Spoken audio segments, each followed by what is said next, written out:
In the early months of World War II, the skies over the Pacific were ruled by a plane that seemed nearly untouchable, the Mitsubishi A6M Zero. To American pilots, the Zero was both mysterious and terrifying. Its maneuverability, range, and dogfighting superiority led to shocking losses in the early air battles over the Philippines, Guam, and Wake Island. Stories of its capabilities circulated like legends among Allied airmen. The Zero could turn on a dime, climb faster than anything they had, and seemed to defy the basic laws of aerial combat. What made it worse was that the U.S. had never managed to get its hands on a fully intact model to study. Shot-down Zeros either exploded on impact or were so riddled with bullets that nothing of value remained. Intelligence officers were left piecing together fragments and rumors, desperately trying to determine how this seemingly invincible aircraft worked. American engineers were flying blind, and the results were devastating. Then, in June of 1942, fate intervened in a way no one could have predicted. During the aftermath of the Battle of Midway, which itself had already shifted momentum toward the Allies, a lone Japanese pilot named Tadayoshi Koga took off from the aircraft carrier Ryujo in a Zero fighter. His mission? Patrol the waters near the Aleutian Islands, off the coast of Alaska, as part of Japan's northern diversionary attack. But Koga's aircraft took fire from American anti-aircraft gunners during the raid. With his fuel line punctured, he knew he wouldn't make it back to his carrier. His only option was to find a place to land. He spotted what looked like a flat, grassy surface on Akutan Island, a remote, uninhabited speck in the North Pacific. Unknown to him, the terrain was actually soft marsh. When his wheels hit the ground, the landing gear dug into the earth, flipping the plane and killing Koga instantly. Miraculously, the aircraft remained mostly intact. The engine, wings, and even cockpit instrumentation were preserved in near-perfect condition. For the first time in the war, the U.S. had an entire Mitsubishi Zero in their hands. Word quickly spread among U.S. Navy intelligence and aircraft engineers.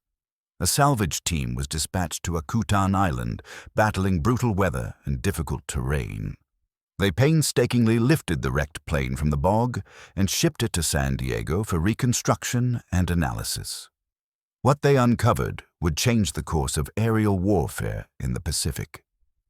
Engineers carefully repaired the Akutan Zero and began flying it in test runs. They pored over every detail, the lightweight construction, the absence of armor, the agility-focused design. What they discovered was astonishing. The Zero's unmatched performance came at a cost. It was fast and nimble, yes, but also fragile, with almost no protection for the pilot or fuel tanks.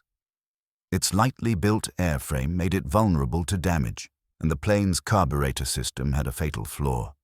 It would cut out under negative G-forces, meaning it couldn't dive sharply without losing power.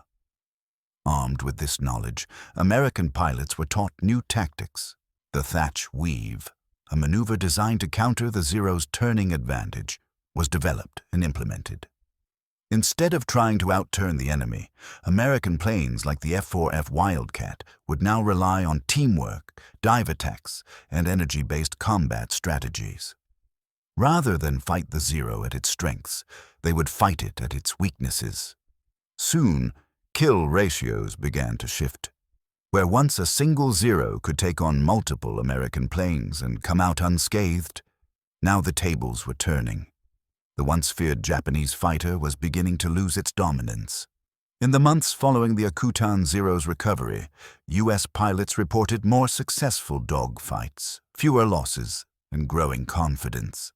More importantly, the data gathered from the Zero's examination contributed directly to the development of superior aircraft like the F-6F Hellcat and the F-4U Corsair. These planes were faster, tougher, and better armed. Unlike the Zero, they had armor plating, self-sealing fuel tanks, and could withstand punishment in battle. The Hellcat, in particular, became the U.S. Navy's top dogfighter, eventually achieving a kill ratio of 19.1 against Japanese planes.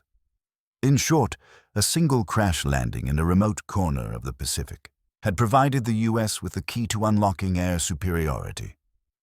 The Akutan Zero, meant to be just another weapon in Japan's arsenal, became the unwitting teacher that exposed its own nation's weaknesses. The Americans had pulled the curtain back, and what they saw changed everything. But the story doesn't end there. In the next segment, we'll dive deeper into how the Zero came to dominate early battles in the Pacific and what made it such a revolutionary aircraft before its secrets were revealed. When American forces first laid eyes on the captured Zero, it felt almost surreal. Here, on American soil, stood the very aircraft that had danced through Pacific skies with terrifying agility. It was pristine, nearly intact, save for some damage sustained during the crash landing. Unlike earlier reports or salvaged wreckage, this Zero offered something much more valuable, a complete, flyable airframe. The aircraft had landed on Akutan Island in the Aleutians after sustaining damage during a raid. The Japanese pilot had tried a wheels-down emergency landing on what appeared to be flat terrain, but it turned out to be a deceptive marsh. The landing sheared off the landing gear, flipping the plane onto its nose.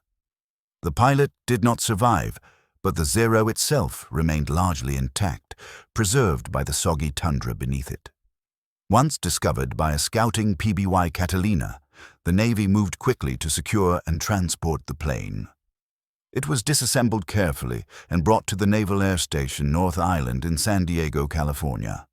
There, engineers and aviation experts awaited with anticipation. They knew what this meant: a chance to study, repair, and ultimately fly the most feared enemy fighter in the Pacific theater. Upon arrival, the aircraft was reassembled under strict supervision. Every component was analyzed, catalogued, and compared to existing intelligence. What they found stunned them. The Zero's design philosophy was entirely different from that of American aircraft. It emphasized extreme agility, lightweight, and long range. To achieve this, Japanese engineers had made bold compromises. The Zero had no self-sealing fuel tanks. It lacked any meaningful armor protection for the pilot. Its structure was incredibly lightweight, with minimal reinforcement, but the trade-off was remarkable maneuverability and range. It was powered by a Nakajima Sakai 12 engine, an air-cooled radial capable of delivering roughly 940 horsepower. That might not sound like much compared to the American F4F Wildcat, which used a more powerful Pratt & Whitney engine. But the Zero didn't need brute force. Its lightweight frame made the most of every bit of power, resulting in breathtaking climb rates and tight turning radii. Pilots and engineers marveled at the responsiveness of the controls. The ailerons, rudder, and elevators responded with minimal input. In the right hands, the aircraft could seem almost telepathic, reacting to a pilot's thoughts rather than motions. It was a dogfighter's dream, at least in the early war years. But those same engineers also noticed glaring weaknesses. The fuel system, while cleverly engineered for range, was highly vulnerable to gunfire. A few well-placed bullets could ignite the tanks or cripple the engine. The pilot sat exposed, with virtually no armor between him and an attacking plane's machine guns. Moreover, the aircraft began to lose control authority at higher speeds. The control surfaces would stiffen dramatically, making high-speed dives or sharp maneuvers difficult or even dangerous. These weaknesses were critical. For American pilots, it was a revelation. The Zero wasn't unbeatable. It just hadn't been understood yet. With the Akutan Zero now in their hands, that understanding could grow. As testing progressed, a new doctrine began to emerge. Instead of trying to outturn the Zero, which was almost always a losing game, American pilots would use their plane's superior durability and diving speed. The Wildcat, and later the F-6F Hellcat and F-4U Corsair, could dive fast, withstand more damage, and use boom and zoom tactics. Hit the Zero hard, then climb away before it could retaliate. The Akutan Zero became a living textbook. Every test flight added data. Every flight report informed new training programs. Within months, the tide of the air war began to shift. It's difficult to overstate just how valuable this aircraft was. Some historians argue it shaved months, if not years, off the war in the Pacific. American pilots now had a blueprint for survival and success, and Japanese forces had, unknowingly, given up one of their most closely guarded secrets. There's also a human element to the story. The pilot of the downed aircraft, Petty Officer Tadayoshi Koga, was only 19 years old. Trained at one of Japan's elite naval aviation schools, Koga had flown with honor and bravery. He had been flying cover for a bombing raid on Dutch harbor when he took damage from anti-aircraft fire. With his oil line severed, he tried to make it to a safe landing zone but was ultimately killed in the crash.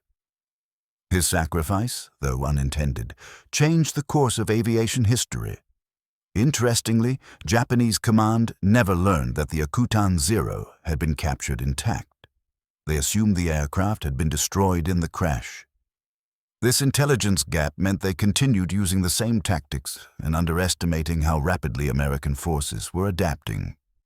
By the time new Japanese fighters, like the Kawanishi N1K or the Mitsubishi J2M Raiden, were ready to be deployed, the damage had been done.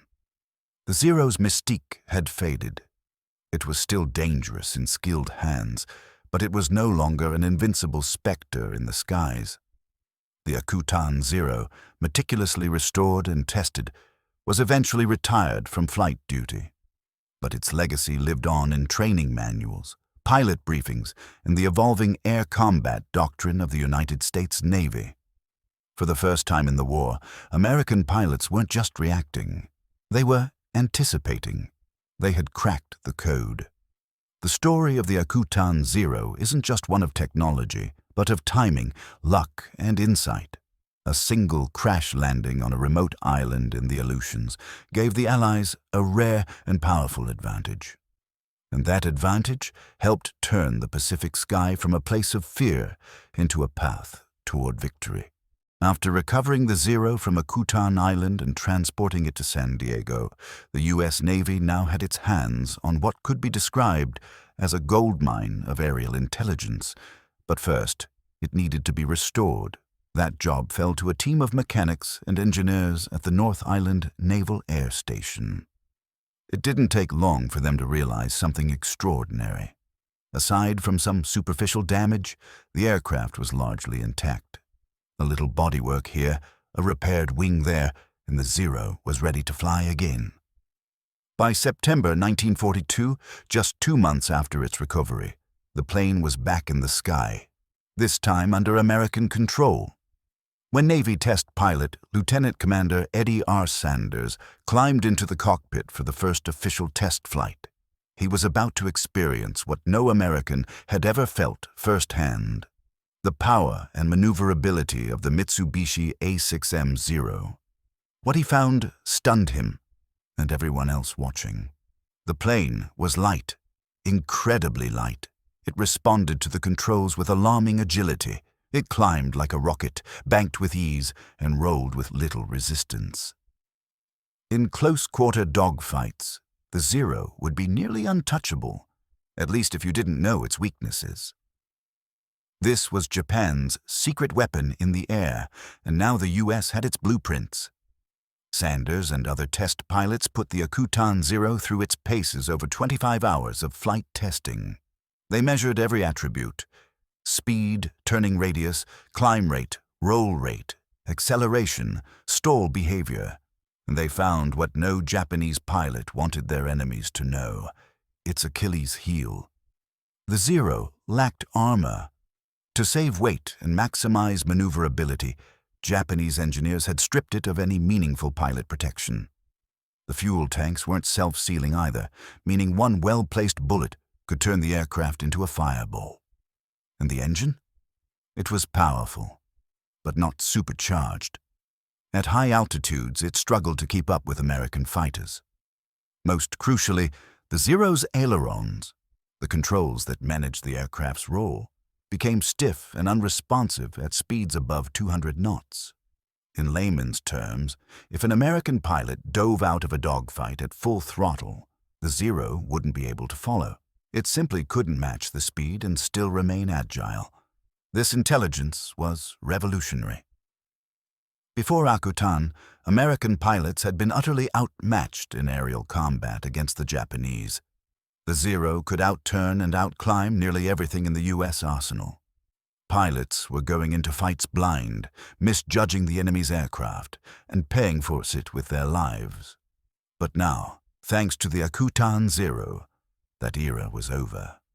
In late 1942, the test results were shared with senior commanders, squadron leaders, and eventually frontline pilots. New training programs were developed. Pilots were instructed never to dogfight a Zero in a horizontal turn. Instead, they should dive, use hit-and-run tactics, and exploit the Zero's sluggish performance at high speeds. The tactic of boom and zoom, a high-speed dive, a burst of gunfire, then a fast climb, became standard operating procedure. Aircraft design also shifted. American engineers took the lessons from Akutan and doubled down on speed, firepower, and survivability. The Grumman F-6F Hellcat, in particular, was designed with the Zero's weaknesses in mind. When it entered service in 1943, it changed the game. Within months, kill ratios swung dramatically in favor of the U.S. Navy. But back to the Akutan Zero, because it wasn't just a test subject. It became a teaching tool, a propaganda icon, and a symbol of how close observation can lead to powerful outcomes. It was flown dozens of times in demonstrations, shown to military audiences, and featured in internal reports that would be studied by generations of fighter pilots. Still, not everyone was happy about the capture. When Japanese officials learned of the Akutan Zero's recovery, they were furious. Japan had built its early war air dominance on the assumption that the Zero's secrets would remain hidden, that one pilot's emergency landing and subsequent recovery by the enemy would unravel those secrets was a harsh blow. In fact, Commander Tokushiro Sakurai of the Japanese Navy later admitted that the loss of that single Zero and the intelligence it provided to the Americans may have had more impact on the Pacific Air War than any other single event. One mistake, one plane, and the balance of power began to shift. What's particularly striking is how the discovery of the Akutan Zero didn't just help the U.S. adapt, it helped them win. In the Battle of the Philippine Sea, sometimes called the Great Marianas Turkey Shoot, American pilots downed over 600 Japanese aircraft, many of them Zeros. By then, pilots knew the enemy's capabilities and limitations. They had trained for it. And it all started with one crash on a remote island in Alaska. The wreckage of the Akutan Zero, now safely transported to Naval Air Station North Island in San Diego, became the centerpiece of one of the most important reverse engineering projects of the war. For the first time, American engineers and test pilots had full access to the Japanese Mitsubishi A6M Zero, completely intact despite its dramatic crash. The first step was disassembly. Every component was carefully documented, removed, and studied. The team at North Island was stunned by the sheer simplicity and ingenuity of the aircraft's design. The Zero had been built with strict weight-saving principles. There was almost no armor, no self-sealing fuel tanks. Even the pilot's seat lacked any substantial protection. Every ounce was saved in the pursuit of agility and extended range. This was a revelation. Up until this point, American commanders had wondered how the Japanese aircraft could so consistently outperform U.S. planes in dogfights. The Zero's lightweight construction, paired with its massive 11-meter wingspan and powerful Sakai engine, gave it unmatched maneuverability, especially at low speeds. But this came at a price. Test pilots began putting the Akutan Zero through its paces. Chief Test Pilot, Lieutenant Commander Eddie R. Sanders, took the stick. His findings were groundbreaking. Below 200 knots, the Zero turned tighter and more gracefully than anything in the American arsenal. But above that speed, the aircraft began to falter. The controls stiffened. The light frame became a liability. Its famed agility began to vanish, and there was more. The Zero's speed in a dive was significantly limited. Unlike American fighters, the Zero didn't handle compressive stress well. If forced into a steep dive, it might lose control, or worse, disintegrate. The absence of armor and reinforced structures left it vulnerable to sustained fire. These test results spread like wildfire throughout the U.S. Navy and Army Air Forces. Tactics were rewritten almost overnight. Instead of trying to outturn the Zero, a battle American pilots would almost always lose. U.S. airmen were now taught to rely on boom and zoom tactics. Dive on the Zero from above with speed, take the shot, and escape before the enemy could turn and respond. In essence, pilots were instructed to fight the Zero on American terms, not Japanese ones. The information gained from the Akutan Zero fundamentally changed air combat in the Pacific. During the early stages of the war, the Zero had reigned supreme, but after the capture and analysis of this single plane, the balance began to shift. American manufacturers took notes as well. The vulnerabilities of the Zero directly influenced future designs. Planes like the F-6F Hellcat and the F-4U Corsair were built with these lessons in mind. Heavier armor, improved firepower, and better high-speed performance were prioritized. These fighters would soon enter the war in force, changing the dynamic of Pacific air battles entirely. There's also something poetic about the fact that the downfall of the feared Zero came not through overwhelming force, but through a simple navigational mistake and a failed rescue. Petty Officer Tadayoshi Koga's crash on Akutan Island, while tragic, had inadvertently handed the Allies a blueprint for victory. Meanwhile, the Japanese military remained unaware of the true importance of the loss. They assumed the wreckage had been destroyed or left to rot. In reality, the Akutan Zero was now the most closely guarded secret of American aerial warfare. Photos were classified. Test results were hidden. Very few outside of the Navy's intelligence and engineering community even knew it existed. By late 1942, American pilots were flying with new confidence. Encounters with the Zero no longer felt like suicide missions. Dogfights that once ended in defeat began turning into victories. The psychological shift was enormous. Morale surged. A new era of air superiority was beginning to take shape. The Akutan Zero, though only one plane, had become a turning point. It was the ghost that haunted Japanese engineers and tacticians, yet they had no idea it existed. Every time a Zero fell from the sky under American guns, it was a direct consequence of the knowledge gained from that lonely wreck on an Alaskan island. But the Zero still had its strength. In the hands of an experienced pilot, it remained deadly.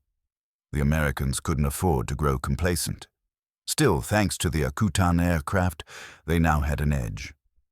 In the years following the war, military historians and aviation experts would look back at this incident with awe.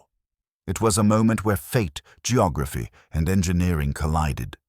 The crash that was supposed to end in silence instead echoed across the Pacific, turning the tide of an entire conflict. After weeks of careful salvage operations and painstaking transportation, the battered remnants of the Akutan Zero finally arrived at North Island Naval Air Station in San Diego, California. For most of the personnel stationed there, the arrival of a captured Japanese aircraft wasn't just a curiosity, it was a once-in-a-lifetime opportunity, a true prize of war. The engineers and mechanics, eager and meticulous, got to work immediately. What stood before them was no ordinary wreckage. It was the single most sought-after aircraft in the Pacific theater, the Zero. For months, American pilots had faced this elusive opponent in dogfights, only to find themselves outturned, outclimbed, and often outgunned. The Zero was more than a machine. It was a mystery. And now, that mystery could finally be solved. Rebuilding the puzzle. Despite the crash landing on Akutan Island, the Zero was in remarkably good condition. The soft peat bog had absorbed much of the impact, preserving the frame. The left landing gear had collapsed, and there was some damage to the underside, but structurally, the aircraft was sound. Even the engine was intact. Naval engineers began by carefully reassembling the aircraft to airworthy condition. Missing parts were fabricated or substituted with similar components. Paint was touched up, but markings were left largely intact to preserve authenticity. Within just 5 weeks of intense labor, the Akutan Zero, now designated TAC-1, Technical Air Intelligence Center No. 1, was ready to fly. On September the 20th, 1942, just 2 months after its recovery, the Zero took to the skies once more, but this time under American control. Commander Eddie R. Sanders, a test pilot with extensive experience, was given the honor of the first flight. As the wheels left the runway and the Zero lifted into the Californian sky, a new phase of the war began. Not on the front lines, but in laboratories, test hangars, and strategy rooms. Discoveries in flight. Sanders and his team flew the Akutan Zero over 25 times in the following weeks, analyzing every inch of its performance envelope. What they found stunned them. Yes, the Zero was incredibly nimble. At lower speeds, it could outturn nearly every Allied fighter. Its lightweight design, thanks to a lack of armor plating and self-sealing fuel tanks, gave it exceptional maneuverability and range. But those same traits revealed its vulnerabilities. Once pushed to higher speeds, the Zero's performance degraded significantly. It became sluggish in dives and unstable under sustained stress. It couldn't roll quickly at fast speeds, and its lack of armor made it highly vulnerable in a gunfight. The Achilles heel of the Zero was finally exposed. As Sanders noted in his report, the Zero is formidable in the hands of a skilled pilot, but it can be outmatched with proper tactics. This revelation was a turning point, changing the air war. Prior to the recovery of the Akutan Zero, many American pilots tried to outmaneuver the Zero in classic turning dogfights and often paid the price. But now, armed with detailed test results and first-hand insights, new combat strategies were formed. The directive was clear. Don't turn with the Zero. Use energy tactics. Boom and zoom. Dive, shoot, climb, repeat. American pilots were instructed to exploit the Zero's weaknesses by engaging in vertical combat rather than horizontal turning fights. Aircraft like the F-6F Hellcat, F-4U Corsair, and the P-38 Lightning were re-evaluated and upgraded based on the insights gained from TAC-1. In fact, many of these new designs were tested against the Akutan Zero itself. Simulated dog fights were conducted. Performance metrics were compared. American engineers had finally gained the upper hand, not by building a better plane, but by understanding their enemy's greatest weapon. The ripple effect. The impact of the Akutan Zero was profound and far-reaching. It influenced not just tactics, but morale. Pilots felt more confident, better prepared. Commanders had new intelligence to work with. Training programs were updated. Combat manuals were rewritten. Even the famed Grumman F-6F Hellcat, which would go on to rack up over 5,000 aerial victories, was refined based on knowledge gleaned from the captured Zero. In many ways, the Akutan recovery became a hidden cornerstone of the American air strategy in the Pacific. One could argue that the crash of a single plane in a remote bog in Alaska helped shape the outcome of the air war in the Pacific. But there was more.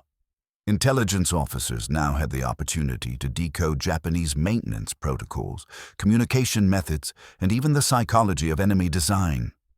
The Zero wasn't just a plane. It was a window into Japan's wartime mindset. It revealed their values, their compromises, their priorities. And the Americans were listening closely. The Akutan Zero was no longer a mysterious silhouette darting across Pacific skies. It was now a tangible, dissectable piece of enemy engineering. After weeks of careful repairs and intense observation, U.S. Navy engineers and experts from Grumman, Lockheed, and other aircraft companies gathered at Naval Air Station North Island to begin extensive testing. What they uncovered would help change the tide of the air war in the Pacific. From the outside, the Mitsubishi A6M Zero appeared sleek, almost elegant. It was light, agile, and deadly in the hands of a skilled pilot. But as American engineers began tearing apart the aircraft, a much more complex story emerged, one filled with genius, compromise, and dangerous limitations. First, the Americans were astounded by the Zero's weight, or rather, the lack of it. The aircraft weighed significantly less than most American fighters. This gave it unmatched agility, particularly in low-speed dogfights. But that lightweight came at a cost. Japanese engineers had sacrificed armor protection, self-sealing fuel tanks, and even structural reinforcement to make the plane more nimble. The Zero was built to dominate quickly and without mercy. It was a sword, not a shield. Any pilot who was hit in a Zero stood little chance of survival. American designers took careful note of this. Their own planes, such as the F-4F Wildcat, had more armor but couldn't match the Zero's maneuverability. Now, however, they knew that if they could stay out of a turning battle and instead rely on speed, firepower, and diving attacks, they could win. Then came the flight testing. Lieutenant Commander Eddie Sanders was the first to take the repaired Akutan Zero to the skies. What he experienced confirmed many American suspicions and revealed brand new weaknesses. At speeds above 200 miles per hour, the Zero's ailerons stiffened dramatically, making it hard to roll or turn quickly. At higher altitudes, engine performance dropped sharply. And in high-speed dives, the Zero became sluggish, almost uncontrollable. These were exactly the conditions American pilots could exploit. The intel was revolutionary. Grumman engineers immediately used this data to adjust tactics for the F-6F Hellcat, then in development. They knew now to design a faster, sturdier fighter that could dive hard and climb quickly. The Hellcat would become one of the most successful aircraft of the war, thanks in large part to the lessons learned from the Akutan Zero. But it wasn't just about building better planes. It was about flying smarter. New training manuals were issued to American pilots with a clear message. Don't dogfight the Zero. Instead, use boom and zoom tactics, dive from above, fire quickly, then climb away before the Zero could react. These hit-and-run attacks neutralized the Zero's advantage and turned the tables in aerial combat. Meanwhile, back in Japan, they had no idea their greatest air asset had been exposed. The Japanese High Command believed the Akutan Zero had been destroyed beyond recovery. They never expected the Americans to salvage it, let alone fly it. As a result, they continued deploying the same tactics and designs, unaware that the enemy now knew exactly how to beat them. The ripple effect was massive. By mid-1943, American pilots in the Solomon Islands and New Guinea were reporting fewer losses in dogfights. They were learning how to read the Zero's movements, exploit its weaknesses, and strike from positions of advantage. Victory margins grew. Morale surged. And then came the turning point, the Marianas Turkey Shoot in June 1944, where American pilots downed over 300 Japanese aircraft in a single battle, many of them Zeros. While many factors contributed to that stunning success, the Akutan Zero's legacy was written all over the sky. But what became of the aircraft itself? After exhaustive testing, the Akutan Zero was eventually retired and sent to storage. Sadly, in 1945, it was accidentally destroyed in a routine crash during towing operations in California. Only a few fragments remain today, pieces of aluminum and steel that once held the key to victory. Yet its legacy lived on in every dogfight, every mission, and every pilot who returned home thanks to the knowledge it provided. The Akutan Zero wasn't just an aircraft, it was a spy, a ghost, a silent witness to the inner workings of Japan's air supremacy and the quiet hero that helped the Allies unravel it. As the war pushed forward, the balance of power in the air began to shift. America was no longer on the defensive. With better planes, smarter pilots, and refined tactics, they were now the hunters. The myth of the untouchable Zero had been broken, not in battle, but in a quiet Alaskan bay, by a fuel leak, a crash landing, and a twist of fate. The capture of the Akutan Zero had sent ripples through the U.S. military establishment, but the real value of the plane wasn't in its static display. It was in the data. In early August 1942, just weeks after the Zero had been salvaged and transported to San Diego, American engineers began dismantling and reassembling the aircraft under intense scrutiny. What they found both confirmed their worst fears and offered new hope. The Zero was a technological paradox. It was incredibly light, yet incredibly lethal. Its agility came from clever Japanese engineering that sacrificed protection for maneuverability. The aircraft had no self-sealing fuel tanks, meaning it could burst into flames easily. There was no armor around the cockpit, leaving the pilot exposed, but what it lacked in protection, it more than made up for in speed, climb rate, and range. The Mitsubishi A6M Zero could fly over 1,900 miles without refueling, more than double the range of most American fighters. American engineers marveled at the craftsmanship. Rivets were flush with the skin. The materials were exotic. The plane was built with the kind of dedication that pointed to a war machine designed for rapid conquest. But now, with a fully intact Zero in their hands, the U.S. Navy and Army Air Forces could study its every detail. And they did, relentlessly. Test pilots were eager to get in the cockpit. One of the first was Lieutenant Commander Eddie R. Sanders, a skilled Navy pilot. In September 1942, Sanders took the Zero up for its first test flight under American control. His report would become legendary. "The Zero is an extremely maneuverable airplane up to about 200 knots, he wrote.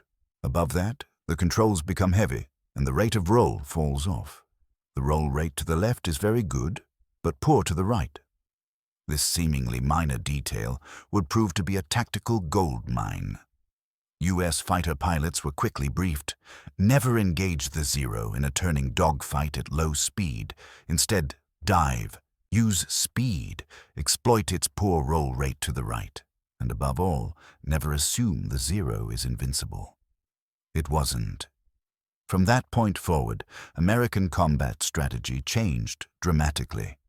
Tactics were revised, training manuals updated, and flight instructors drilled this new information into every pilot heading to the Pacific. Fighter squadrons were taught to use high-speed boom and zoom attacks, diving from altitude, striking hard, and escaping before the Zero could respond. But the learning didn't stop with tactics. The U.S. also began developing better planes. The F-6F Hellcat, a new carrier-based fighter already in development, was modified based on the findings from the Akutan Zero. Designers made sure it could outdive and outclimb the Zero and added rugged armor to protect its pilots. When the Hellcat finally entered combat in 1943, it was a game-changer. In air battles across the Pacific, the F-6F would go on to shoot down over 5,000 enemy aircraft.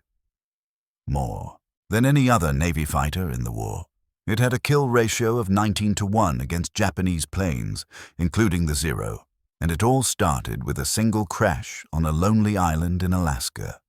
Even in Japan, the effects of the Akutan Zero's capture were eventually felt.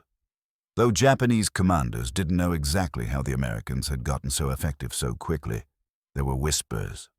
Pilots began noticing that the enemy was no longer falling for their tricks. They couldn't shake American fighters as easily. The tide was turning. For Saburo Sakai, one of Japan's top Zero aces, the change was noticeable. "In the early part of the war, we had complete superiority in the air," he later wrote. "But after Midway, something changed. The Americans were adapting." Indeed they were, and the irony wasn't lost on the top brass. A single miscalculation, the decision not to destroy the downed aircraft on Akutan Island, had exposed the very heart of Japan's aerial dominance. The Zero, once feared as a symbol of Japanese air power, had become a blueprint for its undoing. But perhaps the most astonishing part of this story is just how close it came to never happening. Had that Zero crashed into the open sea, or burned upon impact, or even sunk in the marsh, the Americans might never have gotten their hands on it. Had the Japanese returned to the island just a day or two later and destroyed the wreck, the entire course of the Pacific Air War could have played out differently. Thousands of American lives, and possibly many more Japanese, might have been lost in dogfights they weren't prepared for. Instead, fate handed the U.S. a gift. A broken, battered airplane on a forgotten island that would change the face of aerial warfare. And so, as U.S. carriers pushed further into the Pacific and dogfights filled the skies above Guadalcanal, Saipan, and Iwo Jima, American pilots had something their early predecessors didn't: knowledge. They no longer feared the Zero, they understood it. And in war, knowledge can be the deadliest weapon of all. The dismantling of the Akutan Zero was more than a dissection of a mechanical marvel. It was the careful unraveling of a deadly secret. As the technicians, engineers, and test pilots at the Naval Air Station in San Diego continued to study the aircraft, they uncovered a wealth of insights that changed the way the U.S. Navy approached aerial combat. What they found was both impressive and sobering. For one, the Zero's agility wasn't just a product of good piloting. It was built into its very bones. Its lightweight construction gave it extraordinary maneuverability, but that advantage came at a cost. The Japanese had sacrificed armor and self-sealing fuel tanks to make the Zero as nimble as possible. This made it deadly in a dogfight, but also highly vulnerable if hit. That revelation alone altered tactics. American pilots were now instructed not to dogfight the Zero in traditional turning battles. Instead, they were told to dive and use their superior speed, armor, and firepower to strike quickly and escape before the Zero could react. The Zero's Achilles heel had been found, and it had been hiding in plain sight. Another revelation came from the engine and controls. The Zero's Mitsubishi Sakai 12 engine, though powerful and reliable, began to lose performance above 20,000 feet. That meant the Japanese fighter wasn't suited for high-altitude combat, something American aircraft like the F-6F Hellcat and the F-4U Corsair could exploit. Even more valuable was the intelligence gathered on the Zero's radio and communication systems, which were shown to be rudimentary. This allowed American pilots to coordinate better during missions and to use more advanced tactical formations. The Akutan Zero didn't just give the U.S. technical data, it gave them an entire playbook. The tactical shift was profound. Where American pilots once feared the Zero, they now faced it with confidence. They no longer saw it as a supernatural machine, but as a tool with strengths and weaknesses like any other. In the skies over the Pacific, that shift in mindset began to show. Throughout 1943 and 1944, kill ratios began to change. American pilots now outnumbered and outgunned their Japanese counterparts. The once feared Zero began falling from the sky in greater numbers, unable to adapt to the new tactics that it had unknowingly helped create. Perhaps no aircraft symbolized this shift more than the Grumman F-6F Hellcat. Designed with lessons from the Akutan Zero in mind, the Hellcat was built to counter everything the Zero could do, while surviving hits that would have turned the Japanese plane into flaming wreckage. When the Hellcat entered service, it quickly became the dominant fighter in the Pacific theater. It boasted an astounding kill ratio of nearly 19-to-1 against Japanese aircraft, many of which were Zeros. Much of that success can be traced back to the day a single Zero crash-landed on a quiet island in the Aleutians. But the Akutan Zero's story didn't just stop at tactics and engineering. It had a psychological impact too.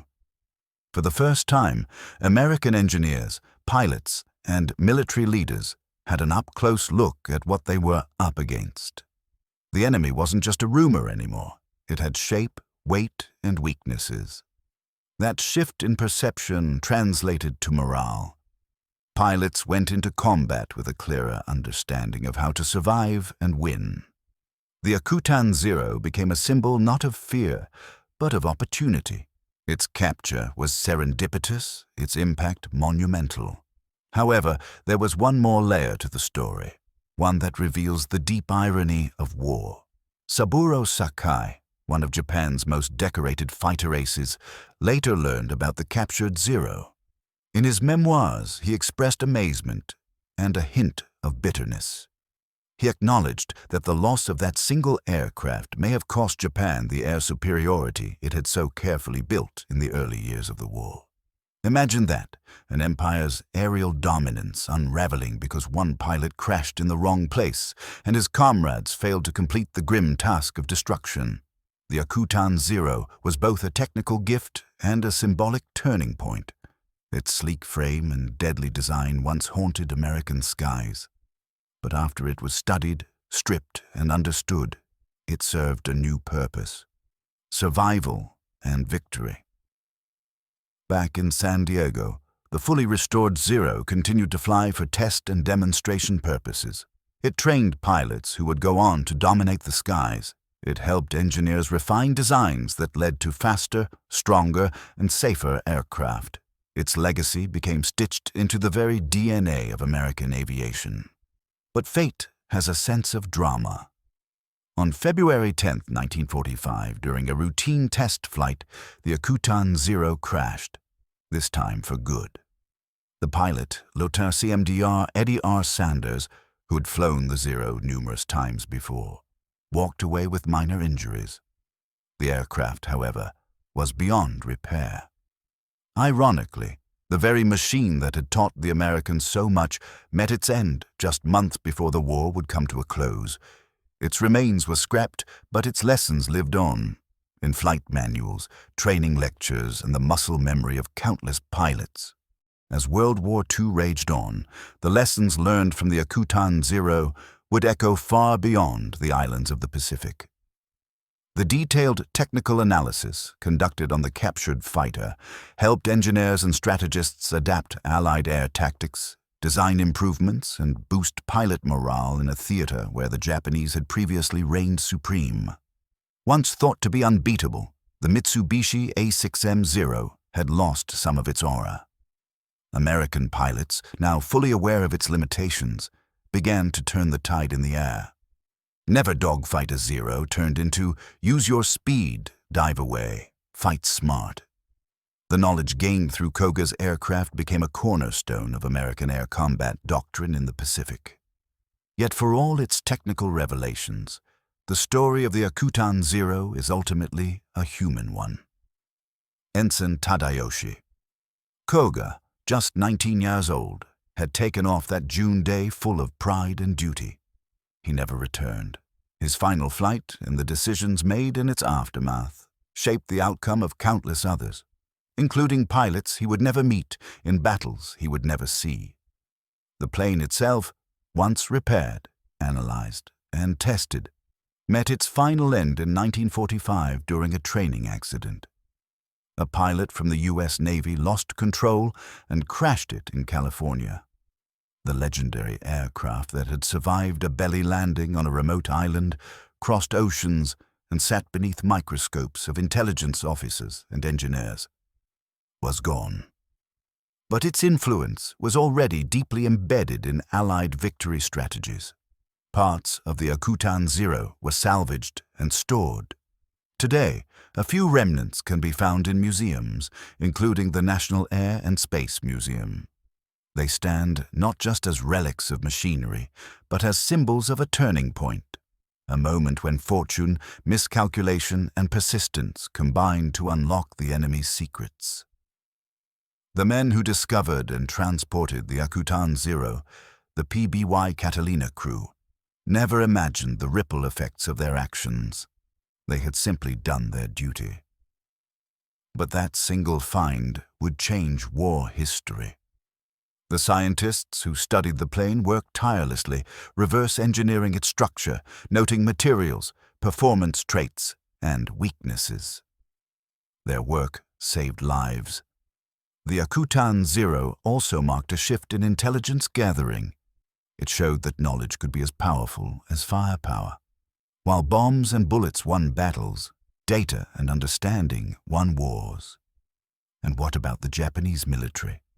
When they learned that Koga's plane had not been destroyed, but had been captured and flown by the Americans, it caused a wave of panic and damage control.